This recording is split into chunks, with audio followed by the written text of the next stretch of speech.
États membres, en particulier les pays contributeurs de troupes à la SAMI-RDC, de passer en revue la situation prévalente sur les théâtres des opérations au Nord Kivu, où les dites troupes sont engagées en appui aux forces armées de la République démocratique du Congo. Cette rencontre de haut niveau a également été les lieux de la réaffirmation par la SADC, tout en réitérant son soutien au processus de Luanda et de Nairobi, de son engagement pris vis-à-vis de notre pays dans le cadre du pacte de défense mutuelle de la SADC, qui dit, il a cité, que toute attaque armée contre l'un des États membres sera considérée comme une menace faite à la paix et à la sécurité régionale. Fin de citation. À son retour à Kinshasa, le président de la République a accueilli du 24 au 25 mars dernier le président Salva Kiir Mayardit, président de la République du Sud-Soudan et président en exercice de la Communauté de l'Afrique de l'Est, qui comptait dans sa délégation le secrétaire général de la Communauté des États de l'Afrique de l'Est, le docteur Peter Matuki. Toujours dans le cadre de son marathon diplomatique, le président de la République s'est rendu du 27 au 28 mars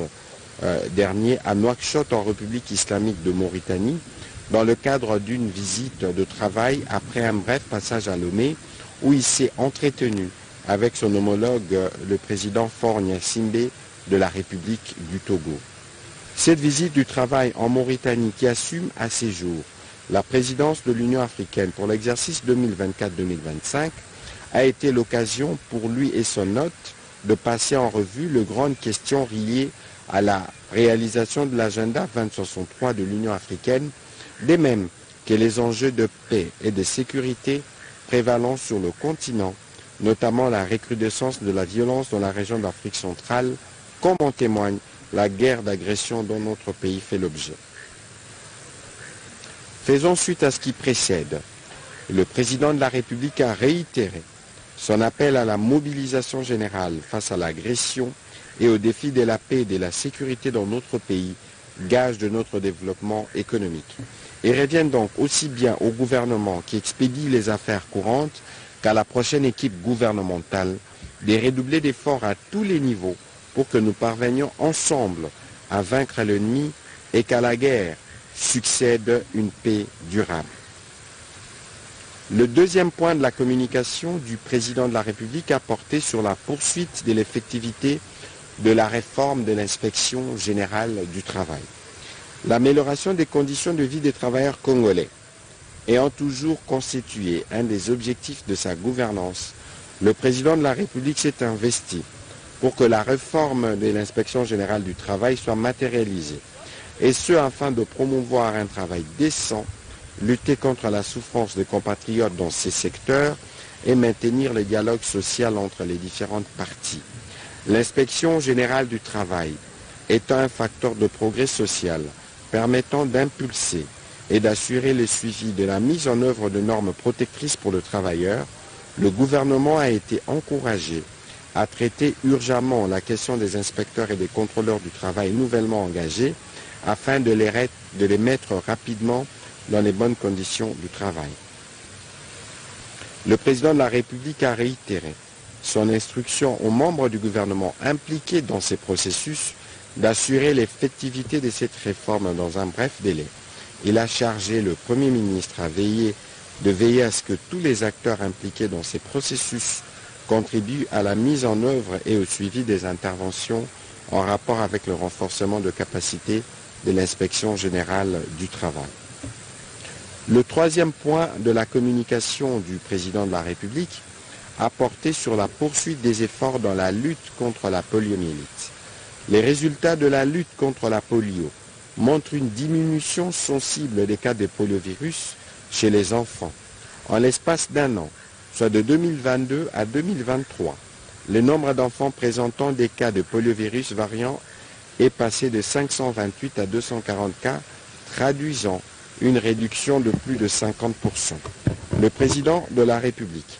a salué les efforts portés par les gouvernements en collaboration avec l'ensemble de partenaires techniques dans la lutte contre la polio. Il a réaffirmé sa volonté de faire de la santé de nos compatriotes un des piliers de son second mandat, notamment en garantissant l'accès à tous aux services sociaux de base dans le domaine de la santé. Afin de poursuivre et de consolider cette tendance baissière observée pour ainsi atteindre l'objectif de la disparition du poliovirus sur l'ensemble du territoire national, le président de la République a demandé aux ministres concernés, chacun selon ses attributions, d'intensifier les engagements et les actions à mener, en l'occurrence au ministre de la Santé publique, Hygiène et Prévention, en collaboration avec le vice-premier ministre, ministre de l'Intérieur, de veiller à la bonne exécution de campagnes de masse de vaccination et d'éradication de la poliomyélite dans chacune de nos 26 provinces. En outre, comme ce fut le cas précédemment, une attention particulière devrait être portée sur nos populations les plus vulnérables, notamment celles dans les zones en conflit dans l'est du pays, ainsi que celles trouvant refuge momentanément dans des camps des déplacés lors des situations de catastrophes naturelles. Dans la suite de la communication du président de la République, le Premier ministre chef du gouvernement a axé son propos sur quelques points, notamment. D'abord, il a salué les efforts diplomatiques inlassables fournis par le président de la République pour porter la cause de la République démocratique du Congo et s'assurer que tout est fait pour la restauration de la paix dans l'est de notre pays. Ensuite, il a fait part au Conseil des grandes lignes de la réunion hebdomadaire du comité des conjonctures économiques qui a été élargie au patronat congolais, qu'il a présidé le mercredi 27 mars dernier pour examiner la situation du climat des affaires dans notre pays ainsi que la situation économique de nos populations. Concernant le climat des affaires, il a rappelé la décision gouvernementale prise en septembre 2023 imposant les paiements de droits, taxes, impôts et autres redevances dues à l'État en francs congolais à partir du 1er avril 2024. Cette mesure s'inscrit dans le cadre de la politique visant la dédollarisation de notre économie. En tant que partenaire socio-économique du gouvernement, l'AFEC a été conviée à sensibiliser ses membres pour la pleine application de cette mesure. Au sujet de la situation socio-économique, le Premier ministre a fait part de la préoccupation du gouvernement face aux contre-performances enregistrées des régies financières constatées pour le mois de mars 2024. À ces propos, le ministre des Finances a été chargé d'examiner les causes de ces contre-performances et d'en faire un rapport assorti des mesures correctives. Par ailleurs, la baisse de la production d'eau par la Régie des eaux a aussi fait l'objet des discussions au cours de la réunion du comité des conjonctures et il a demandé à ces propos au ministre de ressources hydrauliques et électricité à fournir un rapport détaillé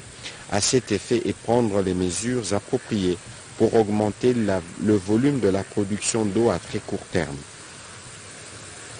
Pour terminer sur ces propos,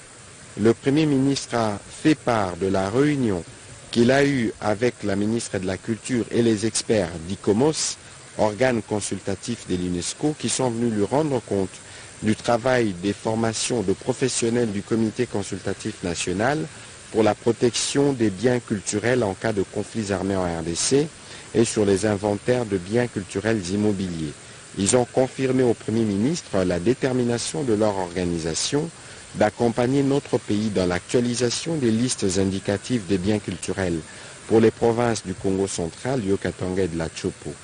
Ils sont à pied d'œuvre avec les agents du CCN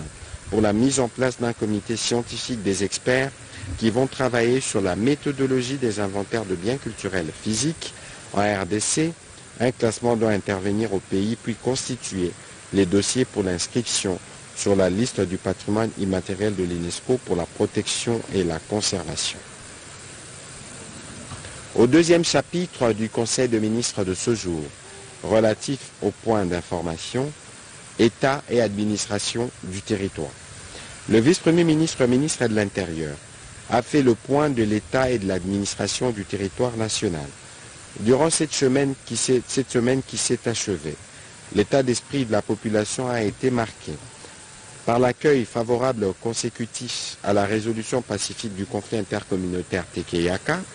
la relance de la diplomatie régionale à la recherche de la solution à la crise dans l'est de la RDC, consécutive à la rencontre de Lusaka avec la SADC et la visite en République démocratique du Congo du président du Sud-Soudan, Salva Kiir. La montée des tensions entre les populations et les exploitants miniers chinois d'une part et les éleveurs étrangers moraux d'autre part dans les provinces du Bas et du Haut-Touélé. Sur un autre volet, il a fait part au Conseil de la concertation convoquée pendant 3 jours, soit du 23 au 25 mars 2024 dernier, dans les installations de son ministère, avec les principaux protagonistes au conflit intercommunautaire Teke-Yaka, ainsi que les chefs coutumiers de l'espace Grand Kasaï et du Congo central, venus en arbitrage des témoins de l'entente entre les parties en conflit. Au terme de ces assises, les deux communautés ont formulé des recommandations qui seront soumises au président de la République, à l'instar d'un acte d'engagement global inclusif pour la paix et la stabilité dans les provinces de Maïndombe, Kwilu, Kwango, Kinshasa et Congo central, lesquels acte sera signé solennellement par les parties en conflit devant l'autorité suprême en vue de consacrer ainsi la fin des hostilités et les débuts de la restauration de la paix et de l'autorité de l'État dans les parties du pays touchées. Au sujet du banditisme et de la criminalité dans quelques villes, il a informé le Conseil du lancement dans le prochain jour d'une opération de grande envergure dénommée Panthère Noire qui sera conduite par la Légion nationale d'intervention (LENI) en appui aux unités territoriales. Les bien fondés de cette opération d'envergure de la police se justifient par le fait que la Légion nationale d'intervention, comme réserve générale de la police nationale, a pour mission de renforcer les commissariats provinciaux lors des meutes ou toute autre opération de police. Et elle est chargée notamment d'exécuter des opérations antiterroristes, de participer à la lutte contre toute mutinerie dans une prison, de participer à la lutte contre des actes de grand banditisme et participer à la sécurisation d'un procès à haut risque. Par ailleurs, des fonds reçus dans le cadre de l'amélioration de l'effectif de la police nationale, la recrutement et formation de 13 000 policiers ont été mis à la disposition d'une commission pour s'atteler à ces tâches. Le vice-premier ministre de la Défense a complété son collègue de l'Intérieur en revenant spécifiquement sur les terrains, les opérations qui se tiennent dans l'Est de la République démocratique du Congo. Situation carcérale.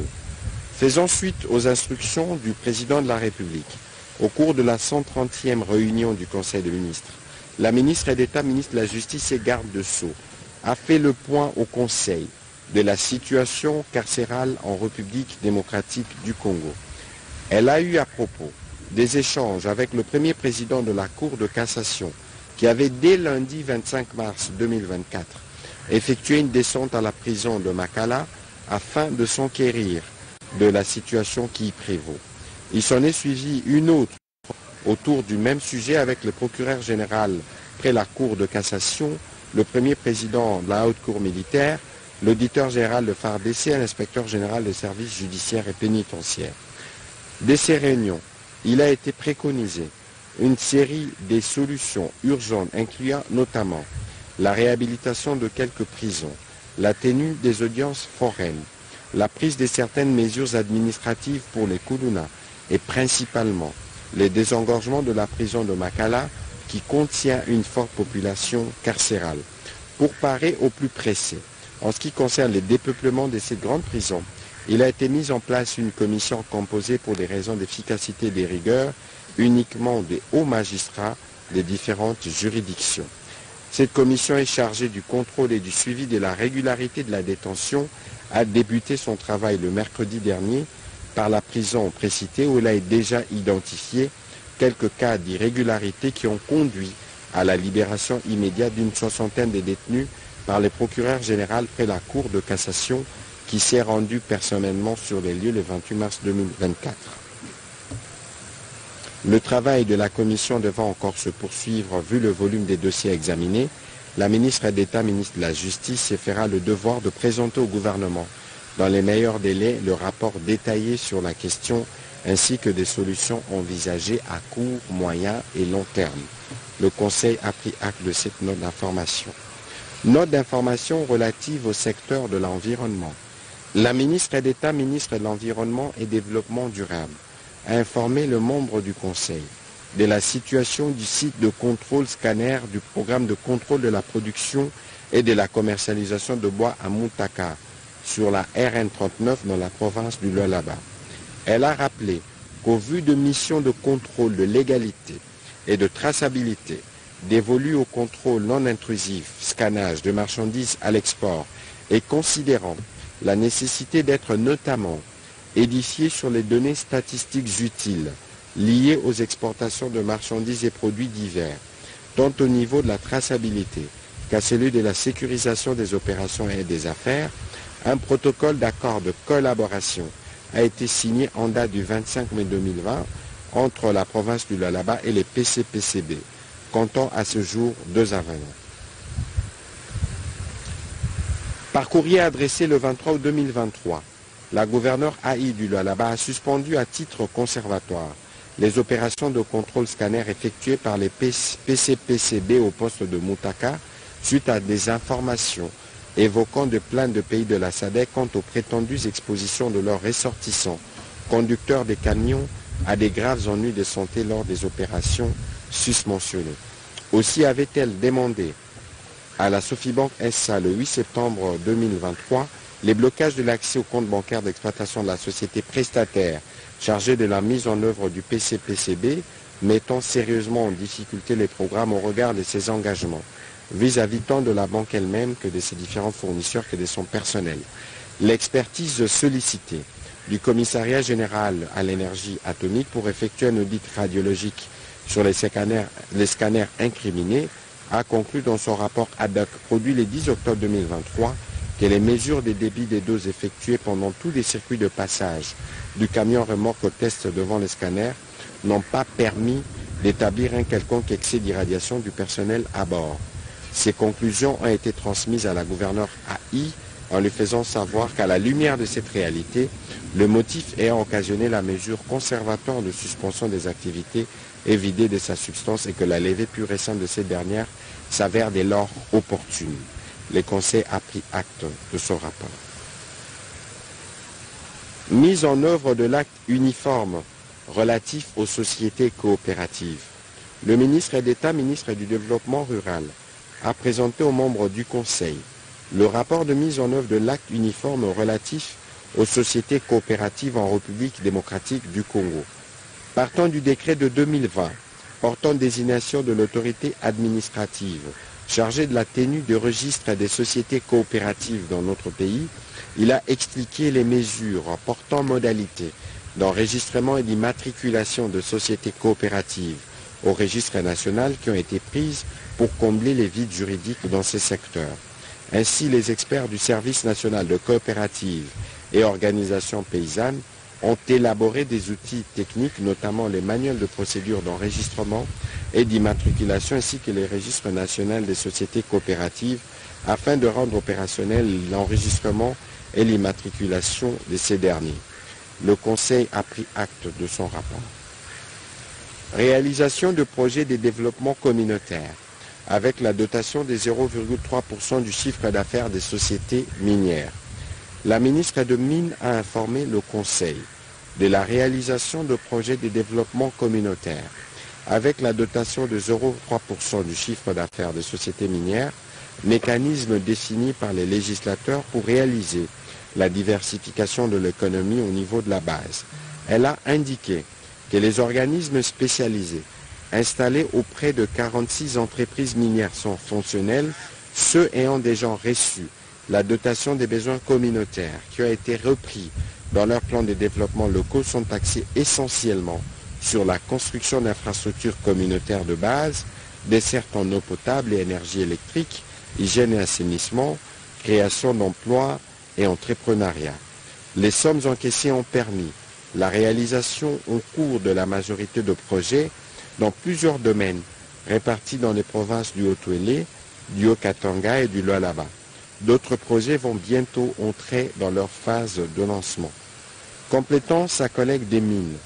Le ministre des Affaires sociales a précisé que l'objectif poursuivi par le gouvernement dans cette première phase de la mise en œuvre du Code minier est fondé sur la satisfaction des besoins fondamentaux de la population dans les domaines de l'éducation, de la santé, de la nutrition et des infrastructures. Dans la deuxième phase qui va débuter au mois de janvier prochain, il sera lancé le programme des relèvements socio-économiques avec amélioration de l'habitat, de l'agriculture et de l'implantation de la petite industrie de transformation pour ainsi booster le bien-être de la population et contribuer à la diversification de notre économie. Car le défi de la réduction de la pauvreté et de la vulnérabilité demeure énorme. Le Conseil a pris acte de cette note d'information. Nécessité de promouvoir et de protéger l'industrie locale des câbles électriques. Le ministre de l'Industrie a présenté aux membres du Conseil une note d'information portant sur l'impérieuse nécessité de promouvoir et de protéger l'industrie locale de câbles électriques et consorts. Il a rappelé que depuis que le président de la République milite pour la transformation locale de nos matières premières, les opérateurs économiques encadrés par son ministère s'inscrivent de plus en plus dans cette logique. Des études indiquent qu'une commande passée auprès de la société Proton est livrée à Kinshasa un mois après, tandis que celle passée en dehors du pays prend 3 mois pour être livrée. Cela dit, avec un industriel local, on gagne en temps et en coût liés au transport, d'où l'impérieuse nécessité de promouvoir et de protéger l'industrie locale. Considérant l'objectif du gouvernement de diversifier l'économie nationale,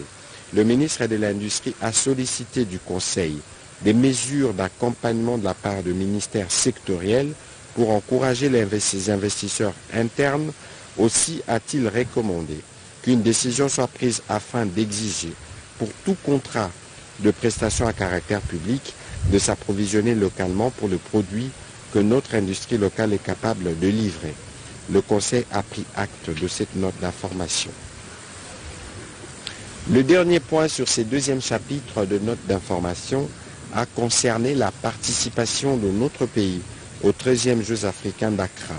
Le ministre des Sports a présenté les rapports de participation des athlètes de la République démocratique du Congo aux 13e Jeux africains qui se sont déroulés du 8 au 23 mars 2024 à Accra, au Ghana. À l'issue des compétitions des 16 disciplines sportives pour lesquelles les sélections nationales s'étaient inscrites, notre pays s'est classé à la 14e place sur 45 pays en lice avec 18 médailles, dont 2 en or, 7 en argent et 9 en bronze. Comparativement à l'édition précédente du Maroc, à laquelle les Léopards avaient remporté 11 médailles sans aucune en or, la dynamique d'Accra a réalisé des progrès significatifs avec un accroissement de 61% de médailles gagnées, ce qui confirme ainsi le prouesse légendaire de notre boxe qui a recueilli 11 médailles, dont 2 en or, 5 en argent et 4 en bronze. La progression constante de notre handball sur l'échiquier continental, dont les équipes féminines et masculines s'étant adjugées chacune la 2e place, respectivement face à l'Angola et à l'Égypte. Et l'évolution de nos lutteurs par rapport au 9e jeu de la francophonie consolide la courbe ascendante de ses prestations à l'étranger ces dernières années. Évoquant les causes de la contre-performance de certaines disciplines inscrites et les solutions envisagées afin d'obtenir le meilleur résultat aux prochaines échéances, le ministre des Sports et Loisirs a fait les points sur les enjeux et perspectives pour cette année dans cette dynamique. Il a encouragé la mise en œuvre d'une gouvernance d'anticipation et des contrôles, créant une synergie entre le gouvernement et les fédérations pour une gestion efficace des projets sportifs et l'organisation des compétitions. Le Conseil a aussi pris acte de ce rapport. Au dernier chapitre du Conseil de ministres de ce jour, relatif à l'approbation d'un relevé des décisions du Conseil de ministres, le Conseil de ministres a adopté les relevés des décisions prises lors de la 130e réunion ordinaire du Conseil de ministres du 22 mars 2024. Commencée à 13h38, la réunion du Conseil a pris fin à 17h18. Je vous remercie.